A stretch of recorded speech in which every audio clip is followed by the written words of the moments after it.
Wow, hard to believe we're coming down to the end. Application Project 3, where you take everything you've done so far and take it to the next level. Let's get started. The project is worth 13 points, 13% of your grade. 3 distinct parts, and each part is identified with its own points and what's required. It's due no later than 11:59 on January 20th, 2019.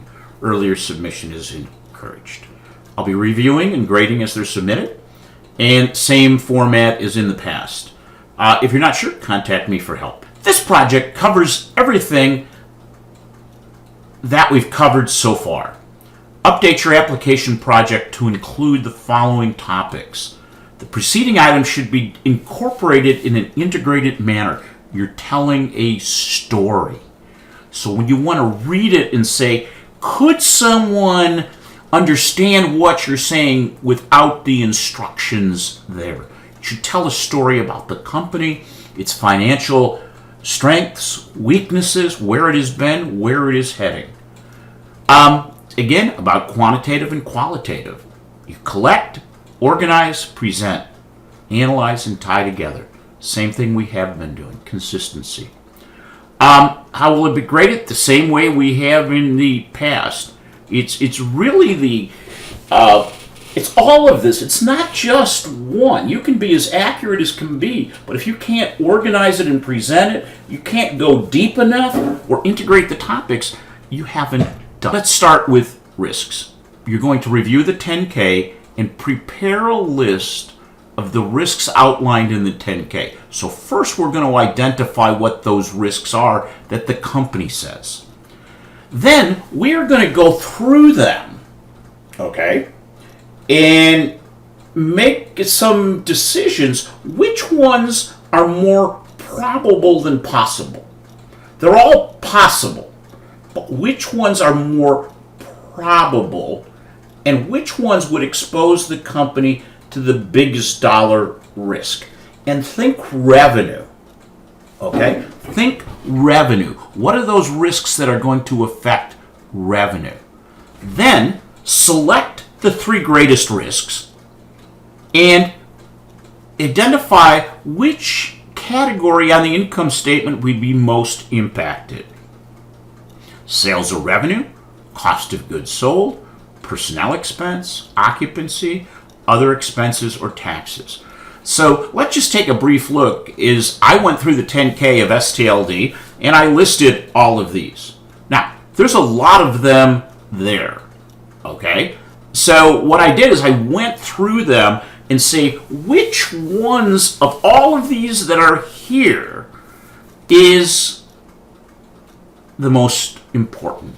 Well, I came up with 3. So from that whole list, I identified 3.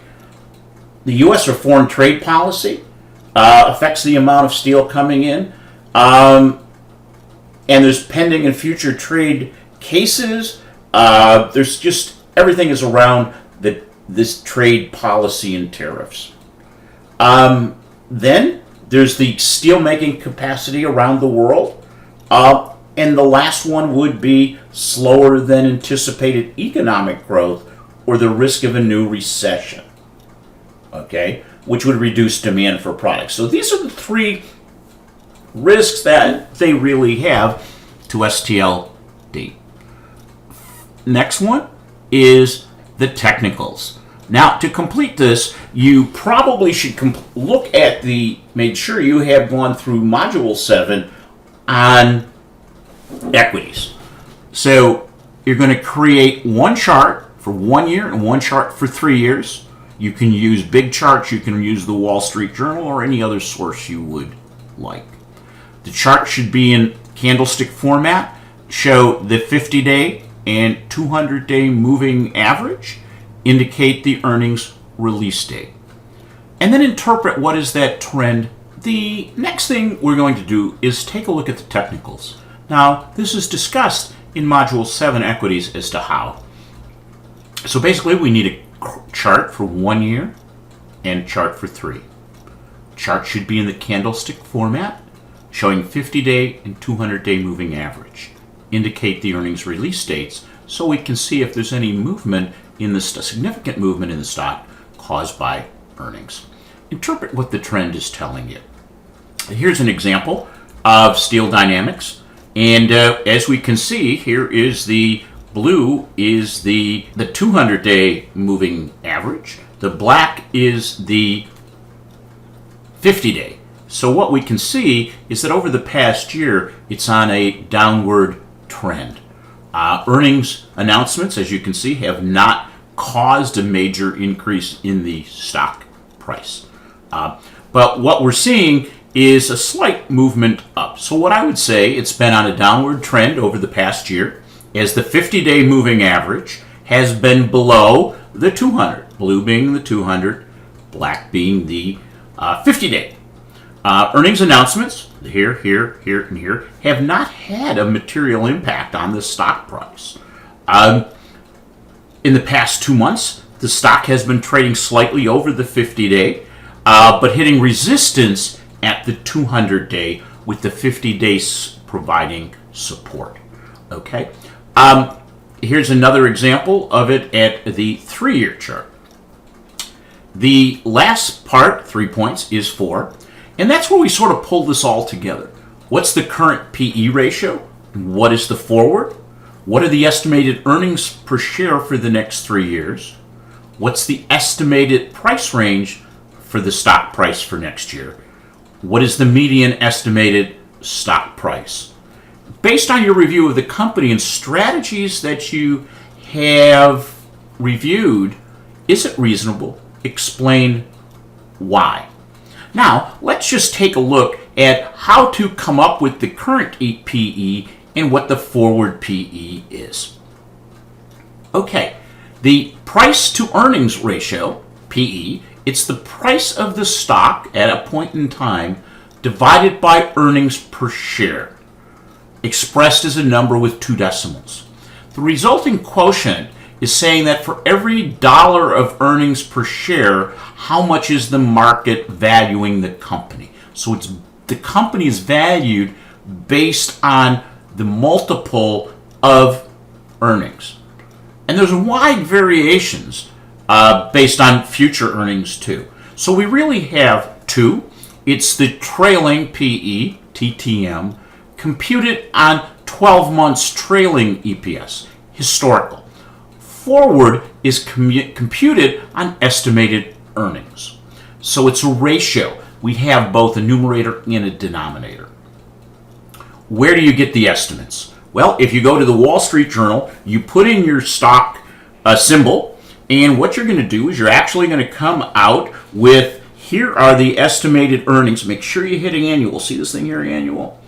And this is the historical, and this is 2019, 20, and 21. So we can see the consensus for 19 is 302 and 262. If we look here, it's been going down. Okay, so we can compute the PE because we know the current price, and this is the future price. This piece here tells us that of the 13 analysts who are watching, okay, and studying STLD, 7 say hold it, 6 say buy it. When you look at it, it comes out as overweighted. Could be overrated too. And the stock price, you get a range from 33 to 46. 33 is the median, 34. So we can see that there is some increase in price potential based on what analysts are saying. So we get the information here, and then we present it like this, okay? And I list it. Here's my historical. I do the formula. 3182 divided by 535 is a PE of 595 and a forward PE of 1054. Now, that actually doesn't look bad. And when you think of the average and the current price, based on everything I see, I think the estimated earnings are reasonable based on the risks previously identified. Okay? So that's what, and again, it may appear that it's undervalued if you compare that to the market. But that's for a different course. This is how you summarize it.